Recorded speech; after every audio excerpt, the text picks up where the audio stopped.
Beneath the thunder of Israeli bombs and the shattered glass of Tehran's nuclear facilities, an 86-year-old cleric makes his final stand.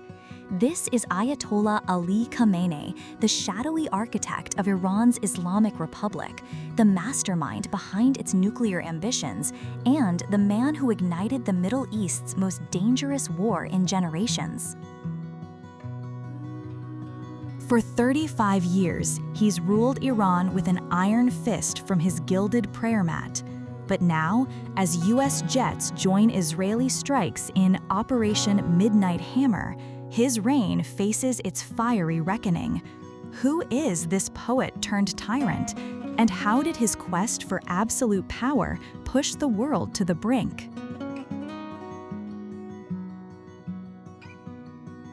Born in 1939 in a dirt-poor neighborhood of Mashhad, Ali Khamenei's childhood was steeped in shame and scripture. His Azerbaijani father, a penniless cleric, could barely feed the family, forcing young Ali to scavenge for bread crusts in market alleys.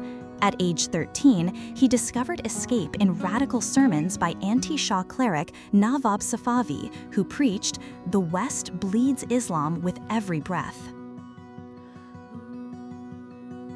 By 19, Khamenei joined Ayatollah Khomeini's inner circle, trading poetry notebooks for revolutionary manifestos. When the Shah's secret police arrested him in 1963, they didn't just break his ribs with iron rods, they forged his lifelong hatred of America.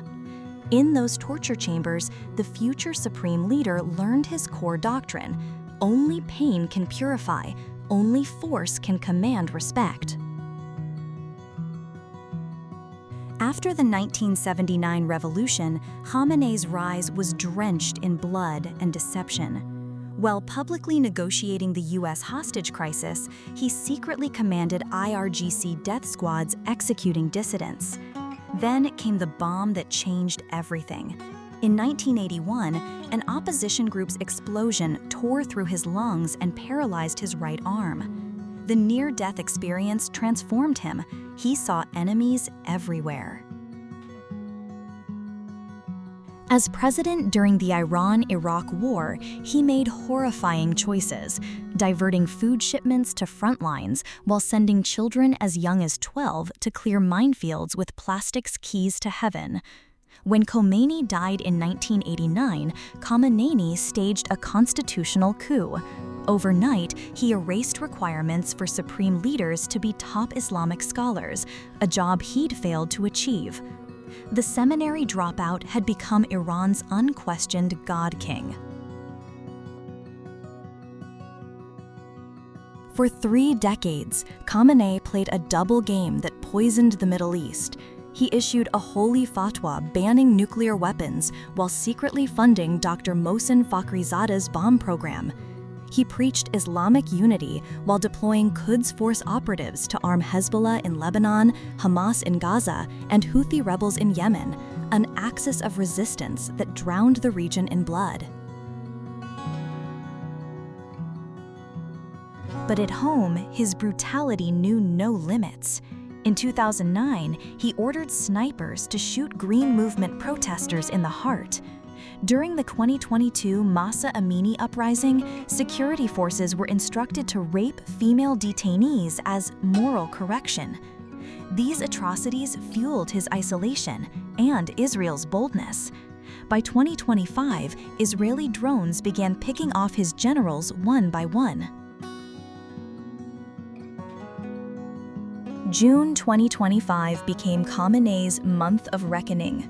When Israeli jets obliterated his nuclear crown jewel at Fordo, the supreme leader fled to the Vali Amr command bunker, a concrete labyrinth beneath Tehran. There, surrounded by flickering screens, he made his fatal gamble, enriching uranium to 90% weapons grade while launching 400 missiles at U.S. bases.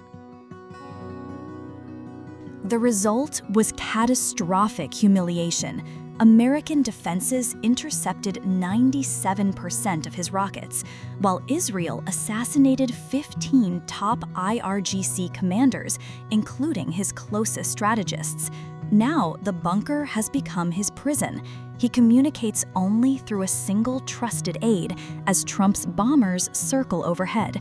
The man who vowed to erase Israel can't even protect his own capital. Behind the bomb blasts, a hidden battle for Iran's soul rages. Khamenei secretly named 3 successors, but excluded his own son Mojtaba, fearing accusations of dynastic rule. Yet Mojtaba still pulls strings from the shadows, commanding IRGC loyalty through black budgets and intimidation. His rival, Hassan Khamenei, the reformist grandson of Iran's revolutionary founder, who whispers of peace with the West. Meanwhile, the nation Khamenei built is fracturing. Sanctions have plunged 60 million into poverty. In Kurdish and Azeri provinces, separatists raise their flags. The streets echo with a chant not heard since 1979, "The dictator must fall." As US B-2 Spirits drill bunker buster bombs toward Fordo, the question isn't whether Khamenei's era ends, it's whether Iran survives what comes next. Will Mojtaba unleash a military dictatorship? Could Hassan Khamenei negotiate a new dawn? Or will the Islamic Republic shatter into warring fragments? Khamenei's story is a dark fairy tale of our time. The starving boy who clawed his way to absolute power, the revolutionary who became the monster he fought. For 36 years, he outmaneuvered presidents and ayatollahs, playing nuclear poker with the world. But in the end, his paranoia forged his cage. The bunker that protects his frail body can't shield his legacy from history's verdict. As Iranian youth risk bullets to shout, "Woman, life, freedom," one truth becomes undeniable. Tyrants can delay the future, but they cannot stop it.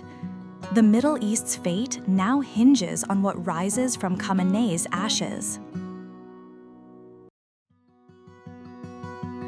Thank you for staying with us to the end of this video. If you like our videos, please like the video and subscribe to our channel. If you think the video can help others, please feel free to share this video with your family and friends. Lastly, if you are against war, please comment "peace" after this video to support peace in this world. See you again soon!